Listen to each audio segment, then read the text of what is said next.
Jā, šis ir tieši tas. Ko jūs šeit meklējat? Mēs meklējam 2011. gada Sikspārds Eiropas plaškauši. Kāds viņš izskatās?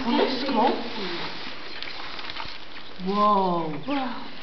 Šajā grāmata saucas Dzīvnieki enciklopēdija bērniem, kura izdevniecība ir Zvaigzne ABC. Šeit arī ir citi dzīvnieki, kā vāveres, truši, pūcni, zivis un visādi citi. lielākas, mazākas. Tā!